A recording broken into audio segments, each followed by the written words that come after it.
we live in a post-trust world, especially since COVID and the 2020 era. Yeah. And even for about 5-6 years prior to that, trust in humanity has just done this. And if I don't know if that's the right direction, yeah, like this. So we have to combat that. Yeah. And that is the purpose of content marketing, is to build trust. Yeah. Clay, I got a coffee fact for you. Yeah, we're going to talk a lot about increasing revenue, ramping up those conversions, and a little bit about coffee. Hey, Luke. What's up, man? Got a fun fact for me today about coffee? I got a fact for you. Bring it. This one hurts my soul a little bit. No, don't do that. I looked up how much caffeine the average human can consume in one consume or should consume? Like, you shouldn't go over. Okay. For most healthy adults, 400 milligrams of caffeine per day is considered safe. This is 4 8-ounce cups of brewed coffee. All right. This podcast alone, we're over the limit.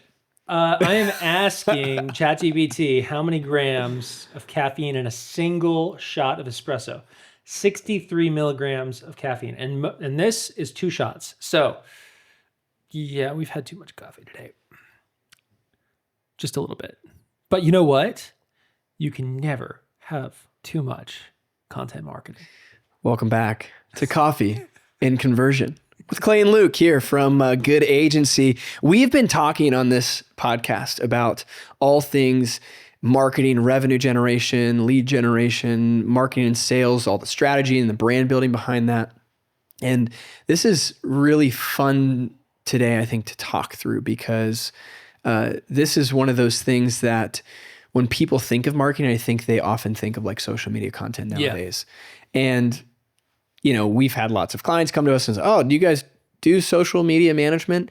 And we've talked in previous episodes, if you're just coming for one thing, like you're going to miss it because you think that's the silver bullet.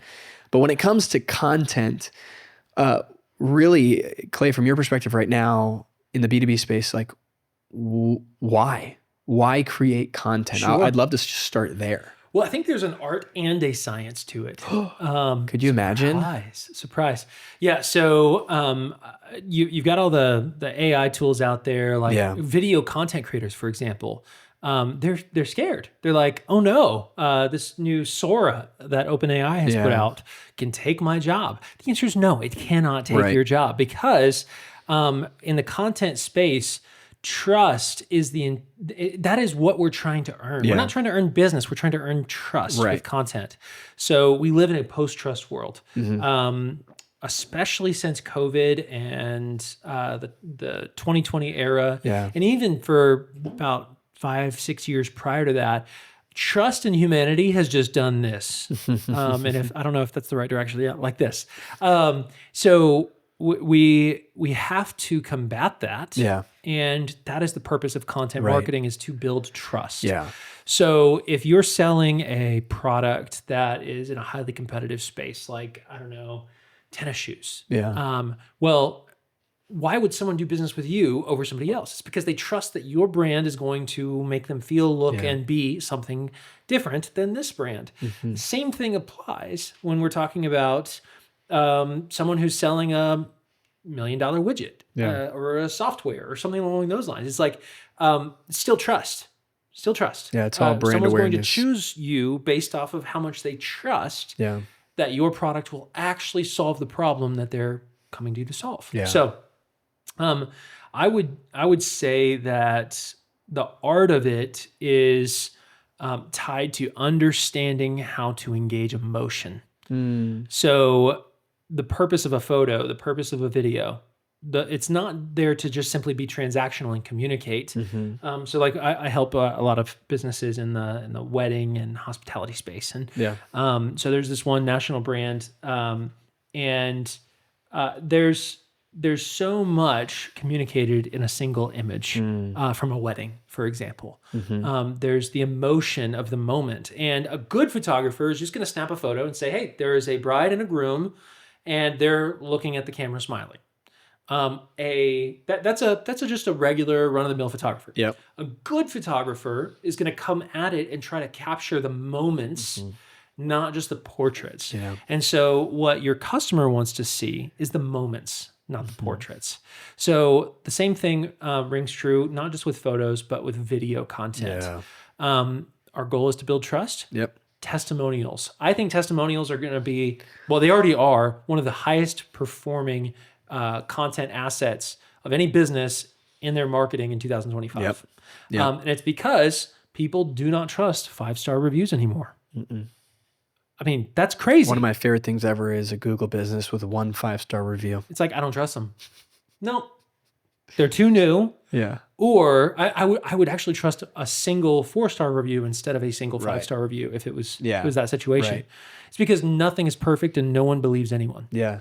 Yeah. You talk about this post-trust world. We live in this world where people are only getting younger. Yeah. Buyers are only getting younger. Yeah. And they're wildly intelligent.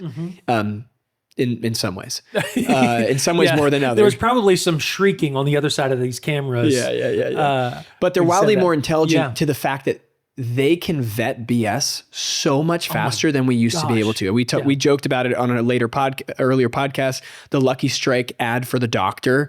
Like, we can vet that BS now. We couldn't back then. Yep. But now more than ever, we can really ascertain who is this person? Can I trust them? And should I ever buy from them? Which is why we see a big influx in influencer marketing, especially on LinkedIn, especially in the B2B space. We see more people creating content from a personal, relatable thing.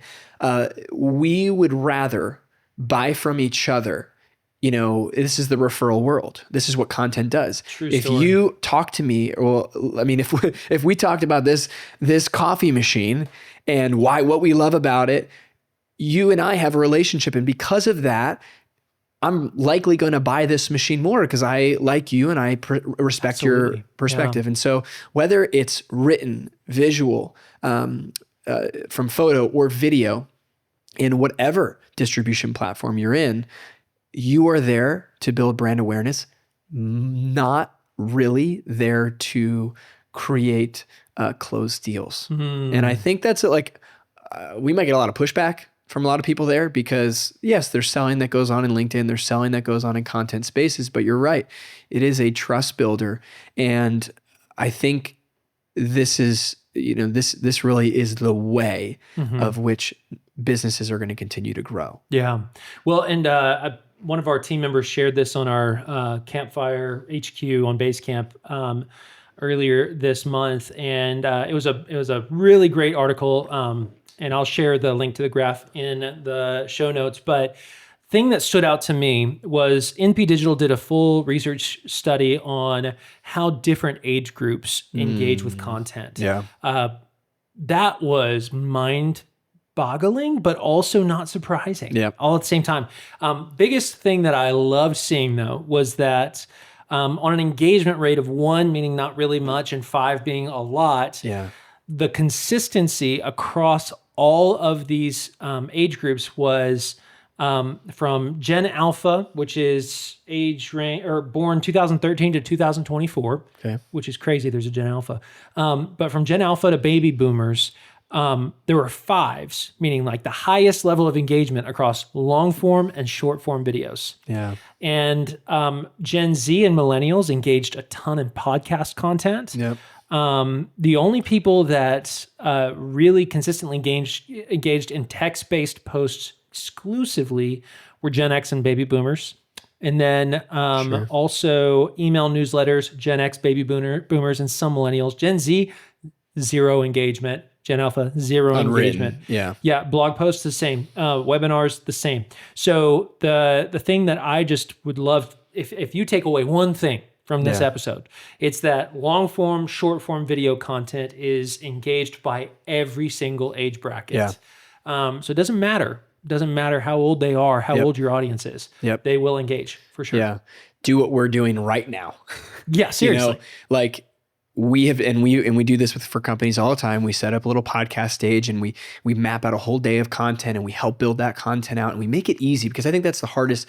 One of the things that I think people wrestle with is getting into content. Yeah. Like we've had a lot of clients who are like, I don't even know. And like, that's where getting a partner can help generate those ideas. Absolutely. And a lot of it for us, again, is real time. We've talked about the importance of LinkedIn. It's getting real time feedback, or what are customers saying? Reddit threads, ChatGPT, like all of these things are access to ways we can generate content, sales calls, testimonial videos, right? Yeah. If we can continue to kind of make a internal funnel of those content ideas, getting a day like this really isn't that hard. Yeah. Right. And, it's just easier to talk about the things we're already in and active in. And if you're further along as a business, and if you're in the 10 to $50 million range and you're ready to really elevate the trust that your brand has, I want you to consider this one word: entertainment.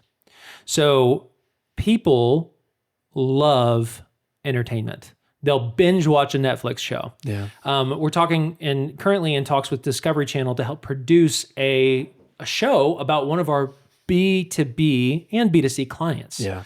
So they move big trees. And so we're going to make a Duck Dynasty type show about that.